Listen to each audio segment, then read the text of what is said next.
Border Gavaskar trophy പരമ്പരയിൽ ഗില്ലിന്റെ പ്രകടനത്തെ വിമർശിച്ച് സുനിൽ ഗവാസ്കർ വിരലിന് പരിക്കേറ്റതിനാൽ ആദ്യ ടെസ്റ്റ് നഷ്ടമായ ഗില്ലിനെ പിങ്ക് ബോൾ ടെസ്റ്റിലേക്ക് തിരികെ വിളിച്ചിരുന്നു.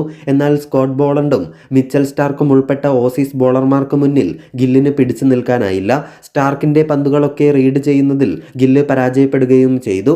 പിങ്ക് ബോൾ ടെസ്റ്റിലെ പരാജയത്തിന് ശേഷം ഗാബയിലെ മൂന്നാം ക്രിക്കറ്റ് ടെസ്റ്റിന് താരമിറങ്ങുമ്പോൾ അത്യാവശ്യം റണ്ണെടുക്കുമെന്നായിരുന്നു എല്ലാവരും കരുതിയത്. എന്നാൽ വെറും ഒരു റൺ മാത്രമെടുത്താണ് സ്റ്റാർക്കിന് മുന്നിൽ താരം കീഴടങ്ങിയത്. സ്റ്റാർക്ക് എറിഞ്ഞ ഒരു വൈഡ് ബോളിന് അനാവശ്യമായി ബാറ്റ് വെച്ച് ഗില്ല് മിച്ചൽ മാർഷിന് ക്യാച്ച് നൽകി മടങ്ങുകയായിരുന്നു. തുടക്കം മുതൽ അമിത വേഗത്തിൽ ഷോട്ടുകൾ കളിക്കുന്ന രീതിയാണ് ശുഭ്മാൻ ഗില്ലിന് പാരയാകുന്നത് എന്നാണ് ഗവാസ്കർ പറയുന്നത്.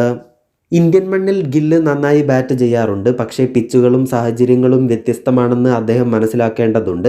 ഓസ്ട്രേലിയയിൽ അതിനനുസരിച്ച് നിങ്ങളുടെ പദ്ധതികൾ നടപ്പിലാക്കേണ്ടതുണ്ട്. ഈഗോ ഉപേക്ഷിക്കണം. നിങ്ങളുടെ ഇമേജ് ഡ്രസ്സിംഗ് റൂമിൽ സൂക്ഷിക്കണം. കാരണം അത് ഇവിടെ പ്രവർത്തിക്കില്ല. നിങ്ങൾ ക്രീസിൽ സമയം ചെലവഴിക്കണം. ശേഷം 50 അല്ലെങ്കിൽ 60 റൺസ് എത്തുമ്പോൾ നിങ്ങളുടെ ബാറ്റിംഗ് ആയുധപ്പുരയിലുള്ള എല്ലാ ഷോട്ടുകളും നിങ്ങൾക്ക് കളിക്കാൻ സാധിക്കുമെന്നും സുനിൽ ഗവാസ്കർ പറഞ്ഞു. മറ്റൊന്ന്, ഗാബ ക്രിക്കറ്റ് ടെസ്റ്റിൻ്റെ മൂന്നാം ദിനം മോശം ബാറ്റിംഗ് പ്രകടനമായിരുന്നു ജയ്സ്വാൾ കാഴ്ചവെച്ചത്. മത്സരത്തിൽ സ്റ്റാർക്കിൻ്റെ പന്തിലായിരുന്നു ജയ്സ്വാൾ കൂടാരം കയറിയത്. മൂന്നാം ദിനം ജയ്സ്വാൾ പുറത്തായ അനാവശ്യ ഷോട്ടിനെ വിമർശിച്ചുകൊണ്ട് സുനിൽ ഗവാസ്കർ രംഗത്തെത്തിയിരുന്നു. ടെസ്റ്റിൽ ഒരു ഓപ്പണർക്ക് അനുയോജ്യമായ ഷോട്ടായിരുന്നില്ല ജയ്സ്വാൾ സ്റ്റാർക്കിനെതിരെ കളിച്ചത് എന്ന് ഗവാസ്കർ പറഞ്ഞു. രാഹുലിനൊപ്പം മികച്ച കൂട്ടുകെട്ട് ഇന്ത്യക്കായി ജയ്സ്വാൾ നൽകുമെന്നാണ് എല്ലാവരും പ്രതീക്ഷിച്ചത്. എന്നാൽ 4 റൺസ് നേടിയ ജയ്സ്വാൾ ഇന്നിംഗ്സിൽ രണ്ടാം പന്തിൽ തന്നെ പുറത്തായി. ഇതിനു ശേഷമാണ് ഇപ്പോൾ ഗവാസ്കർ രംഗത്തെത്തിയത്.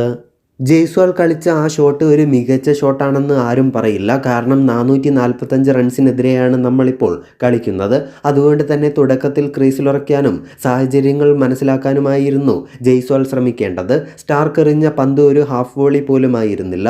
ആ സമയത്താണ് ജയ്സ്വാൾ അനാവശ്യമായി ഫ്ലിക്ക് ഷോട്ട് കളിച്ചത്. അതൊരു സിമ്പിൾ ക്യാച്ചായി മാറുകയും ചെയ്തു.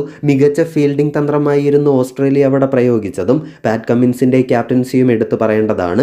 എന്തായാലും വളരെ മോശം ഷോട്ട് തന്നെയായിരുന്നു അത്. ഒരിക്കലും ഒരു ഓപ്പണിംഗ് ബാറ്ററിൽ നിന്ന് അത്തരം ഷോട്ട് പാടില്ല എന്നും അദ്ദേഹം പറഞ്ഞു.